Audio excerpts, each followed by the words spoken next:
Hi, my name is Grant Bannister. Wouldn't it be great if you could help someone that has collapsed or assist in a car accident where people have been hurt?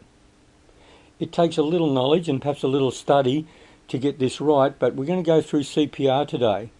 You'll notice over to my left that there's some accidents showing that this could happen to anyone at any time. The first thing we're going to tackle, and we'll do this one fairly quickly, is CPR. So the most important thing to remember when something is out of the ordinary, if there's been a car accident or if someone has collapsed, the most important thing is danger to yourself. You cannot be help to anyone if you're lying on the gutter as well. It's really, really important that you look out for danger of yourself. The next thing you look for, if someone's collapsed on the ground, the next thing you look for is response. Turning around, things like that. Well, you know their heart's going. You can also go, if they're completely lifeless, you can go up, squeeze their shoulders, talk to them, perhaps touch their ears and see if you can get a response. If there are no signs of life, then you've got to act very quickly because that person could be dying. So the next thing we do is very quickly check the airways, have a look in their mouth, make sure there's no obstruction there. If there is, turn them on the side, clear it out as quickly as you can. Remember, the heart's not pumping, the brain's not getting blood. We've got to work pretty quickly here. Turn them back onto their back and check for breathing. How do you check for breathing? Can you remember that out of the course, guys? Okay, you look, you listen and you feel. So you listen at the airway, okay, and you look at their chest, and you can actually put your hand on their chest and you can actually feel them breathing if they are breathing. Don't go too long on this. If you can't detect any signs of life, get straight into the compressions. So, can you remember, those that did the course, can you remember what the ratio was? Okay, first of all, we put 2 quick breaths into the mouth. Now, how do we do that? It sounds easier, right? 2 quick breaths into the mouth.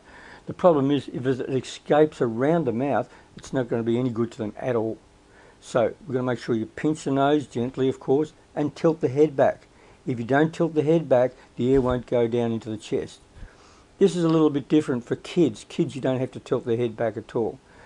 While I'm talking about this, it's really important, if you can, do a proper CPR course. I don't know what part of the world you come from, but book in to a proper CPR course. Get a hands-on feel with the mannequins. You could save someone's life. It'd be well worth it, guys. Okay, so we've given 2 quick breaths into the mouth. Now what do? We go into our compressions.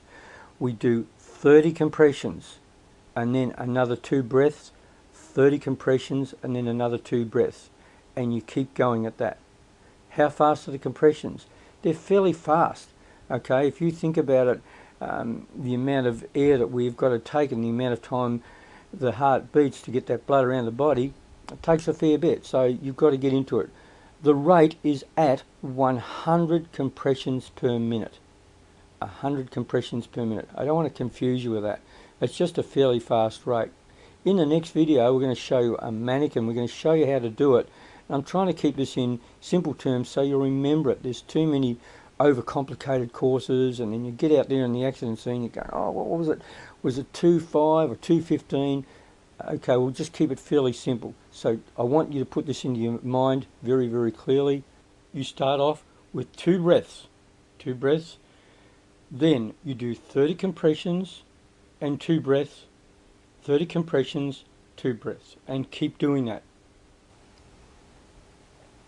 So when do you stop doing it? Okay, you cannot turn around and say, look, I think this person's dead, I'm going to stop. You cannot do that. Okay, you've got a duty of care. You've got to keep going on that. So when you stop, when you're physically unable to keep going, that's one reason.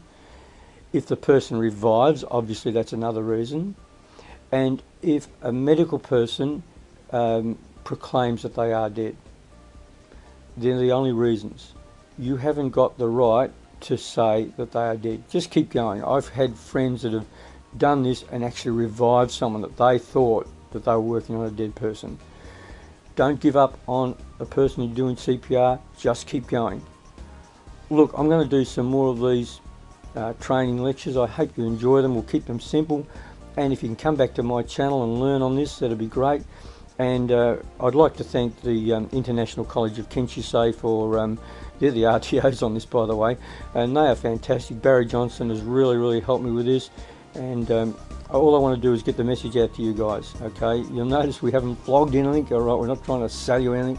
Okay, we just want to get this message out so that if you have a loved one that's in trouble, maybe a child, that you're going to have a lot better chance of saving their life. Thanks for now.